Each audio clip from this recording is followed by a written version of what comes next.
Argument ಮಾಡುವಾಗಿಲ್ಲ. Okay, ನಾನೇನು ಕೇಳೋದು ಅಂದರೆ, ಇವಾಗ ಮೋದಿ ಅವರು ಯಾರಿಂದ ಸಹಾಯವನ್ನ ಪಡೆದುಕೊಂಡು ಮೂಲೆ ಗುಂಪು ಮಾಡ್ತಾ ಇದ್ದಾರೋ ಅವರನ್ನೇ ಆ ಒಂದು ಅವರ ಅರ್ಹವಾದಂತಹ ಒಂದು ಸ್ಥಾನಕ್ಕೆ ಏರಿಸಿ ನಂತರ ಇವಾಗ ಬರ್ತಾ ಇರುವಂತಹ ಲೋಕಸಭೆ ಚುನಾವಣೆಯಲ್ಲಿ ಅವರಿಂದ ಸಹಾಯವನ್ನ ಪಡೆದುಕೊಳ್ಬಹುದಾಗಿತ್ತು, ಮತ್ತಷ್ಟು ಸಹಾಯ ಆಗಿರೋದು. ಆದ್ರೆ ಅವರನ್ನ ಮೂಲೆ ಗುಂಪು ಮಾಡಿ ಅವರು ಇವಾಗ ಇವರ ವಿರುದ್ಧವಾಗಿ ಕೆಲಸವನ್ನ ಮಾಡ್ತಾರೆ. ಖಂಡಿತವಾಗ್ಲೂ ಡೈರೆಕ್ಟ್ಲಿ ಅವ್ರು ಇಂಡೈರೆಕ್ಟ್ಲಿ ಹಾಕ್ಬಿಡಿ ಓಟನ್ನ ಅನ್ನೋ ರೀತಿಯಲ್ಲಿ ಅಥವಾ ಬೇರೆ ಪಕ್ಷಕ್ಕೆ ಹಾಕ್ಬಿಡಿ ಅಂತ ಸೂಚನೆ ಕೊಡ ನಿರ್ಲಕ್ಷ್ಯತೆ ಬರ್ತದೆ ಸರ್.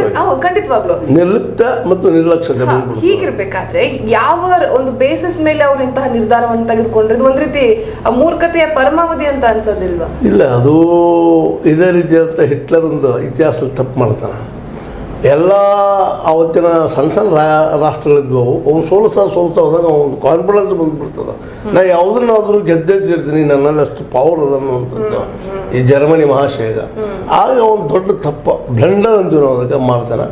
ಏಕಕಾಲಕ್ಕೆ ರಷ್ಯಾ ಅಂದರೆ USSR ಅಂದಿಂದು ಮತ್ತು ಇಂಗ್ಲೆಂಡ್ಗಳ ಮೇಲೆ ದಾಳಿ ಮಾಡ್ತಾನೆ ಎರಡು ಕಡೆ ಮಾಡಿಸಿದಾಗ ನಂತರದಲ್ಲಿ ಸೋಲ್ತಾ 45ರಲ್ಲಿ ಅವ್ನು ಕೊಲೆನೂ ಆಗಿ ಹೋಗ್ತದೆ. ಅಂದರೆ ನಾ ಹೇಳೋ ಉದ್ದೇಶ ಏನಪ್ಪ ಅಂತಂದ್ರಿಲ್ಲ, ಹಿಟ್ಲರನು ತಪ್ಪು ನಿರ್ಧಾರ ಮಾಡಿದ್ರೆ ಇವರು ಅಂಥ ತಪ್ಪು ನಿರ್ಧಾರ ಈಗ ಮಾಡ್ತಾ ಇದ್ದಾರೆ. ನಾವು ಒಬ್ಬರಿಗೆ ಗೆಲ್ಲ ಬರಲಿ ಆಲ್ ಓವರ್ ಇಂಡಿಯಾ ಅನ್ನುವಂಥದ್ದು. ಬಟ್ ಇವತ್ತಿನ ಚುನಾವಣೆ ನೋಡಿದಾಗ ಇವ್ರಿಗೆ ಎಷ್ಟು ಮಂದಿ ವಿರೋಧಿಗಳು ಸಣ್ಣ ವಿರೋಧಿಗಳು IPL ಹಚ್ಚಿದ್ದಾರೆ ಅಂದ್ರೆ, ಇಲ್ಲ ಆಂಧ್ರಕ್ಕೆ ಬಂದ್ರಿ ರಾಜಮೋಹನ್ ರೆಡ್ಡಿ ಅವರು ಇದ್ದಾರೆ, ಅವ್ರನ್ನ ಮೀರಲ್ಲಿ ಗೆಲ್ಲಕ್ಕೆ ಸಾಧ್ಯ ಇಲ್ಲ ಮೋದಿ ಒಬ್ಬರಿಗೇನ. ಮುಂದೆ ಅದೇ ಕಾಲಕ್ಕೆ ನೀವು ಇದಕ್ಕೆ ಹೋದ್ರಿ, ಬಿಹಾರಕ್ಕೆ ಹೋದ್ರಿ, ಅಲ್ಲೇನೋ ಪ್ಲೀಸ್ ಮಾಡಿ ಏನೋ ಒಳಗೆ ತೊಗೊಂಡ್ರು ನಿತೀಶ್ ಕುಮಾರನ್ನ. ಬಟ್ ಅಷ್ಟರೊಳಗೆ ಅಲ್ಲಿ RJD ಮತ್ತು ಕಾಂಗ್ರೆಸ್ ಪವರ್ಫುಲ್ ಆಗಿದೆ. ಇವತ್ತು ಒಂದು ಉತ್ತರ ಪ್ರದೇಶಕ್ಕೆ ಬಂದ್ರಪ್ಪ ಅಂದ್ರೆ ಆದಿತ್ಯನಾಥನ ಇಟ್ಕೊಂಡು ಬಂದರು, ಆದರೆ ಅವ್ರನ್ನ ಪೂರ್ಣ ಪ್ರಮಾಣದಲ್ಲಿ ಅವ್ರೊಬ್ಬರಿಂದ ಅಲ್ಲಿ ಗೆಲ್ಲುವಂಥ ಸ್ಥಿತಿ ಇರಲಿಲ್ಲ. ತಾವು ಓಡಾಡಿದರು. ಅಲ್ಲೇ ಇವತ್ತು ಅಖಿಲೇಶ್ ಮತ್ತು ರಾಹುಲ್ ಗಾಂಧಿ ಅವ್ರ ಗೆಳೆತನ ಬಲಿಷ್ಠ ಆಗಿಬಿಟ್ಟದಲ್ಲೇ. ಜನ ಯಾವ ರೀತಿ ಕುಳಿತಿದ್ದಾರೆ, ಜನಸಾಗರ ಅಂತ ಹೇಳ್ತಿರೋದು. ಮುಂದೆ ಅದೇ ಕಾರಣಕ್ಕೆ ಪ್ರಿಯಾಂಕ್ ಅವರು ಸಾಕಷ್ಟು ಪ್ರಭಾವ ಆಗ್ತಾ ಇದ್ದಾರೆ. ಮುಂದೆ ಈಗ ಕೇಜ್ರಿವಾಲ್ ಜೈಲಿಗೆ ಹಾಕಿದ್ರು, ಏನು ಅವಶ್ಯ ಇರಲಿಲ್ಲ. ಹಾಕೋದ್ರೆ ಅವತ್ತು ಹಾಕಿಬಿಡಬೇಕಾಗಿತ್ತು, ಯಾವತ್ತು ಅವ್ರಿಗೆ ಸುಸಮಿತ್ತು ಅವತ್ತು ಹಾಕಬೇಕಾಗಿತ್ತು.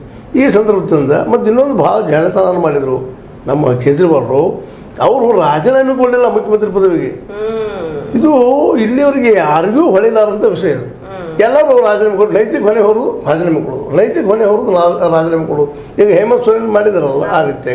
ಇವತ್ತು ಹೇಮಂತ್ ಸೊರೇನ್ ಹೊರಗೆ ಬರ್ತಿದ್ರು, ಅವರು ವಿರೋಧಿ ಇದ್ದಿದ್ರೆ ಇವ್ರಿಗೆ ಮಿನಿಸ್ಟರ್ ಇಲ್ಲ, ಚೀಫ್ ಮಿನಿಸ್ಟರ್ ಇಲ್ಲ, ಪ್ರಚಾರ ಮಾಡ್ಬೇಕಂತ ಏನಿಲ್ಲ ಅಂತ ಹಾರು ಹೊಡೆದ ಕಾರಣ ಅಂತ. ಆದರೆ ಇವರ ಐಟು ಏನಿಲ್ಲ ನಮ್ಮ ಇವ್ರು ಕೇಜ್ರಿವಾಲ್ರದು ವಂಡರ್ಫುಲ್ ಅದ. ಅದನ್ನು ನಾವು ಮೆಚ್ಚಲೇಬೇಕಾಗ್ತದೆ. ಯಾರೂ ಅದನ್ನು ವಿಚಾರ ಮಾಡಲಾರ್ದು. ಮತ್ತು ಇನ್ನೊಂದು ನಿಮಗೆ ಅವ್ರದ್ದು ಐಟು ಹೆಂಗದಪ್ಪ ಅಂದ್ರೆ ಗ್ಯಾರಂಟಿ ಇದು ಐಟುನೇ ಇದು. ಎಂಥ ಬಿರುಗಳಿತ್ತು ನಮ್ಮ ಮೋದಿ ಅವ್ರದ್ದು 2014-15ರಲ್ಲಿ.